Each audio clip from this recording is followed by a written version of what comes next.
Hello दोस्तों, आज हम जानेंगे प्राचीन भारत का इतिहास। प्राचीन भारतीय इतिहास के स्रोत।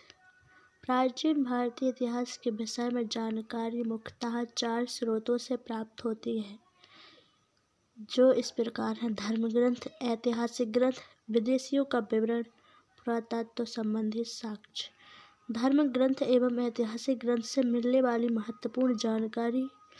धर्म ग्रंथ और ऐतिहासिक ग्रंथों से हमें किस किस की जानकारी मिलती है उसके बारे में। भारत का सर्व प्राचीन धर्म ग्रंथ वेद है।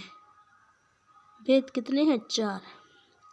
वेद जिसके संकलनकर्ता महर्षि कृष्ण द्वैपायन वेद व्यास को माना जाता है।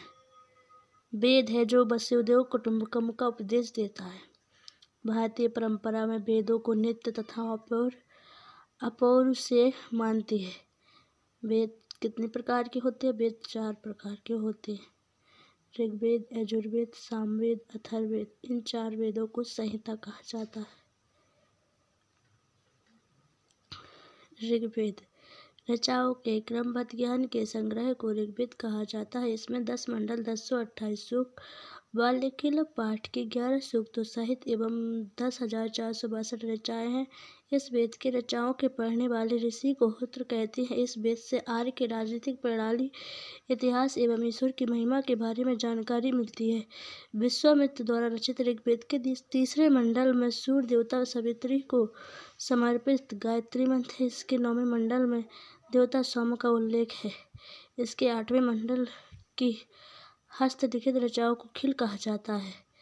चतुष्वर्ण समाज की कल्पना का आदि स्रोत ऋग्वेद के 10वें मंडल में वर्णित पुरुष सूक्त, जिसके अनुसार 4 वर्ण ब्राह्मण, क्षत्रिय, वैश्य, शूद्र आदि पुरुष के क्रमशः मुख, भुजाओं, जंघाओं और चरणों से उत्पन्न हुए। अवतार के 3 भागों के आख्यान का प्राचीन स्रोत ऋग्वेद है। ऋग्वेद में इंद्र के लिए 250 तथा अग्नि के लिए 200 ऋचाओं की रचना की गई है। प्राचीन इतिहास के साधन के रूप में वैदिक साहित्य में ऋग्वेद के बाद शतपथ ब्राह्मण का स्थान है। यजुर्वेद सस्वर पाठ के लिए मंत्रों तथा बलि के समय अनुपालन के लिए नियमों का संकलन यजुर्वेद कहलाता है। इसके पाठकर्ता को अथर्वयु कहते हैं। यजुर्वेद में यज्ञों के नियमों एवं विधि विधानों का उल्लेख मिलता है। इसमें बलिदान विधि का भी वर्णन किया गया है।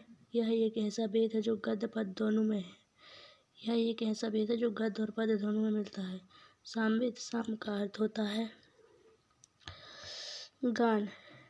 इस वेद में मुख्यतः यज्ञों के अवसर पर गाए जाने वाले रचनाओं मंत्रों का संकलन है। इसके पाठकर्ता को उद्धृत कहते हैं। इसका संकलन ऋग्वेद पर आधारित है। इसमें 1810 सूक्त जो प्रायः ऋग्वेद के लिए गए हैं। इसे भारतीय संगीत का जनक कहा जाता है। यजुर्वेद तथा सामवेद में किसी भी विशिष्ट ऐतिहासिक घटना का वर्णन नहीं मिलता।